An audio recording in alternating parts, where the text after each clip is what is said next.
Begitu disampaikan, terus ke Mempan, ke DPD, ini proses ini sudah selesai. Hari ini pengumuman yang keluar itu bahwa yang tadi disampaikan oleh pimpinan bahwa DPR sudah berusaha sampai di Mempan, sampai di DPD, ini selama pada masa proses. Ya, hari ini kita di tahapan sudah kita dengar pengumuman seleksi CPNS untuk formasi 2024. Jadi pengumuman yang keluar itu dia berbeda dengan hasil rapat koordinasi antara DPR dan BKD. Betul ya? Kalau sampai itu dia berbeda dengan rapat koordinasi antara DPR dengan BKD, kita harus siapkan daftar pembanding sehingga kita bisa mendudukkan masalah ini pada tempatnya. Karena sampai 80% tidak diakomodir, maka dia melawan hasil rapat koordinasi DPR dengan regulasi yang mengatur tentang penerimaan CPNS formasi 2024. Nanti bisa baca SK 150.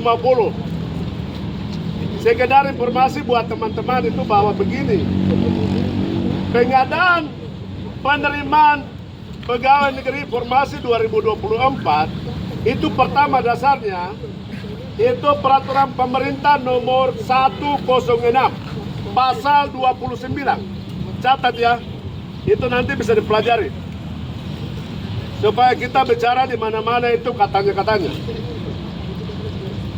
Peraturan pemerintah nomor 106 itu turunan daripada undang-undang otonomi khusus, seperti yang tadi Pak Gito sampaikan. Peraturan teknisnya itu ada surat keputusan Menteri Pendayagunaan dan Aparatur Negara Reformasi Birokrasi nomor 150. Itu mengatur secara jelas dan tegas soal kuota penerimaan OAP itu adalah 80%. Untuk non-OAP itu 20%. Kalau hasil yang ada ini keluar dari ketentuan itu, maka dia melawan surat keputusan Menteri Pendayagunaan Aparatur Negara yang dimaksud. Kita siapkan paham pembandingnya saja. Kalau sampai 80% itu di dalam, ada orang non OAP yang terselip namanya di dalam, maka dia melawan. Pengumuman kemarin ini kan ada catatan juga. Berapa hari dikasih kesempatan untuk dilakukan sanggahan oleh BKD. Ya, sekarang langkah-langkah kita seperti apa? Nanti Pak Pimpinan bisa mengundang DPR dengan BKD, kita pertanyakan. Karena memang kemarin dalam pengumuman itu aturannya itu dikasih 3 atau 4 hari untuk para pencakar itu melakukan sanggahan. Kalian bisa mengajukan keberatan. Contoh, saya punya skor nilai selama SKD dengan SKB, itu nilainya saya 400. Tapi kenapa yang dikasih lolos itu yang dapat nilai 300 atau 200? Begitu. Jadi karena ini kita ada pada tahapan masa sanggahan, pimpinan DPR bisa mengundang BKD untuk kita rapat kembali. Sehingga kita kembali 80% itu untuk orang asli Papua dan 20% untuk non-Papua itu sudah harus dijawab. Begitu ya. Kalau soal ada teman-teman yang minta harus 100%, ini kami tidak bisa melawan regulasi. Karena regulasi ini bukan DPR Papua yang buat. Karena aturannya begini, DPR buat keputusan, DPR buat perdasus, itu kita membatalkan itu bukan di sini. Itu ada proses hukum sampai di Mahkamah Agung. Karena Mahkamah Agung yang diberi wewenang untuk membatalkan apa yang diputuskan secara kelembagaan di DPR Papua. Begitu ya. Jadi, karena itu kita tidak bisa ambil keputusan bahwa harus 100. Ini kita bicara jujur. Kita bicara jujur. Harus 80% dan 20%.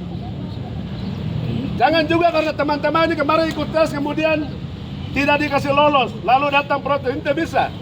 DPR di sini kami mewakili rakyat Papua Tengah, bukan perwakilannya keluarga ini atau keluarga itu, tidak bisa. Kami tidak membalas sama adik-adik sekalian, karena kami bukan wakil rakyatnya kalian. Kami wakil rakyat keseluruhan rakyat Papua Tengah. Jadi kalau 80% semua orang asli Papua, orang Papua dari manapun, udah terjawab, terpenuhi sesuai ketentuan. Begitu ya. Jadi kita siapkan data pembanding Pak Ketua.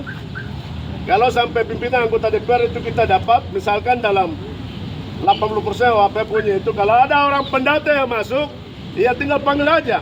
Apalagi kita ada di masa sanggahan, kita minta kembalikan itu orang Papua punya jatah. Begitu. Nanti yang 20% orang non Papua datang, ya kita layani juga. Udah orang lain itu kasih cepat, orang Papua juga kasih lepas semua. Yang kurang kasih masuk. Karena itu perintah regulasi, aturannya memang begitu. Tidak bisa kita kompromi dengan pendapatnya orang. Begitu ya Pak Leri dan semua teman-teman. Dari saya cukup sekian. Terima kasih.